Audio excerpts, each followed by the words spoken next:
Good afternoon, everyone. Thank you for coming to our session. And in this brief slot, I will present you the heart of the ACES platform, the knowledge graph that captures all the relevant knowledge that is required for being able to perform those different automated autopoietic management tasks that the ACES project is developing. ACES as a project has a lot of challenges because we need to tackle the complex and heterogeneous infrastructure of the edge continuum platform. We have multiple locations, we have multiple types of hardware. Not only that, but we have specialized state-of-the-art hardware in which we are having even disaggregated compute, GPU, memory resources, all of which need to be somehow coordinated so that they manage to optimize the use of resources and provide support to new types of applications and services. With all that, the knowledge graph model is the tool that we have designed to be able to capture all the required information in a way that keeps all the useful and meaningful semantics that will be utilized by our automated swarm and machine learning algorithms. The knowledge graph has chosen this type of data structure to capture information because it allows us, first of all, to capture interactions and relationships. We can see where each one of our components is deployed. We can learn which services are making use of another and how different high-level goals and objectives can be explicitly mapped to what is actually happening in our runtime platform.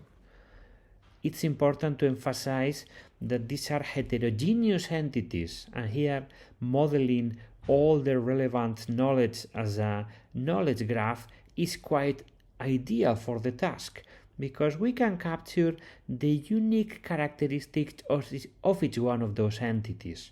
We can model their properties, we can model their types, their potential values over time so that every single bit of important information is successfully captured by the model. Finally, our model is unique because unlike most knowledge graph models, we are also capturing the temporal dimension, which is key for us to be able to enable autopoietic behavior. A runtime platform is not a static entity. We have multiple dynamic events happening on it. We have services coming in and out. We have incidents that need to be detected and taken care of. And we have a lot of unique pieces that must be monitored. All that means that there are multiple flows of data that need to be continuously fueled into our model so that all of our reasoning components can act with the latest information on the system. Finally, our model is based on standards. We have defined all the entities using the NGSI LD specification promoted by Fireware, which provides us the solid foundations of JSON LD for the data format, ensuring its interoperability with many other projects of the IT research ecosystem. The model, in order to be able to capture all those different entities, is structured into three compatible and complementary submodels. In order to mirror the work that you are seeing in our swarming agents, we have both a supply model and a demand model. The supply captures what are the available resources of the environment, whereas the demand captures requirements of the services. And most importantly, in order to capture this dynamic dimension of the problem, we have a third model that complements those two, the runtime model that provides online updates to be able to figure out the events and changes in the monitor metrics that need to be exerted. We have mentioned that this is a complex problem, and indeed, in the case of ACES, we have a vast range of different entities, elements that need to be modeled and captured, both from the demand side, what the users need to be available in their platform, with the supply, with our specialized hardware platform with aspects such as NVMe, GPUs, a complex network fabric, and the knowledge graph must be able to reason across a combination of all those elements. And after substantial effort and iteration, we have reached to those models that are able to combine both worlds. We do have the knowledge about the supply and the knowledge about the demand. In both of them, we are seeing what we need to have in our platform, that is the demand, and the platform supplying resources that we will be utilizing for both of them. We have different types of entities and we have different types of relationships.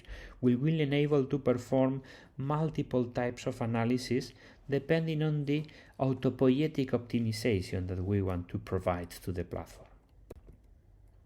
And again, to reach them all, I want to put the emphasis in the temporal aspect of this model, which is very unique to our proposal. We are integrating seamlessly all those connections, all those elements with live updates of, on one hand, the different metrics that we are monitoring in the system, so that the live usage of each resource can actually be monitored, as well as the live events and updates to the platform.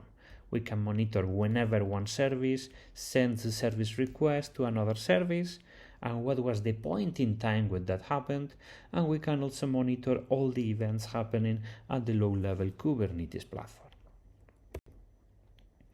With all that, and to close up on the usefulness of this model, I want to show you with a very simple example what we can do and what we enable with this temporal knowledge graph model. Here on this picture, you can see a simple example of 5 services, each of them deployed in a Kubernetes Docker.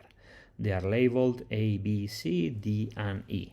And over time, which is this axis here, we are recording multiple interactions, which you can think as service calls. Service A is invoking service V, at this point service C is invoking service E, and by recording all of them, we can collectively build the structure of which services are actually communicating with other services in order for us to reason about, for example, whether they need to be closer to each other or whether if anything happens to one of them, what will be the likely impact to the rest of the system. Well, each one of those changes, each one of those interactions is recorded by ACIS with its own unique timestamp, which means that we can reason not only about the full aggregated view of the system, but we can actually look at how the system looks like when we are only considering that each one of those interactions is really only to be relevant for a short amount of time. In this example here, you can see this green square. This will be a temporal window that defines how long events are actually meaningful for our model, in the sense that very old interactions will not really be relevant for us to model and to analyze what is happening over the last hour in the system. Well, when we only observe those changes that appear in the green rectangle, you can see on the right the resulting graph, in which some of the potential links or interactions among my microservices are inactive. And of course, if we shift this window, we let window time pass, our graph evolves. We are going to have new connections, some connections remain, others disappear, and this could allow us to detect, for example, broken links, potential errors in the system that can be automatically detected by looking at the chains and enacted upon. Another potential scenario for our temporal analysis has to do with looking explicitly at each one of those links and looking when they happen with respect to each other. A very powerful technique that we are employing here are the analysis of temporal motifs. Those motifs, they are sequences of interaction across multiple entities. For example, at the top you can see how we can look for occurrences of 3 service invocations in which the first node has to exactly send first one message to a second node, then a second message to the third node, and we will have a final message closing up this interaction link. This specific interaction only happens once in the picture, despite those links happening multiple times, because here we can look at the time dependencies. And the model that we have defined in ACES allows us to define fine-grained interactive behavior between nodes and be able to detect it, flag it, and provide it to the different further machine learning and swarm-based analysis models that we are developing in the project. That's everything I wanted to tell you about the knowledge graph model. Thanks a lot for your attention, and for any question, you can contact me through that email address, or our colleagues will hand off any questions to me. Thanks a lot and enjoy the rest of the session.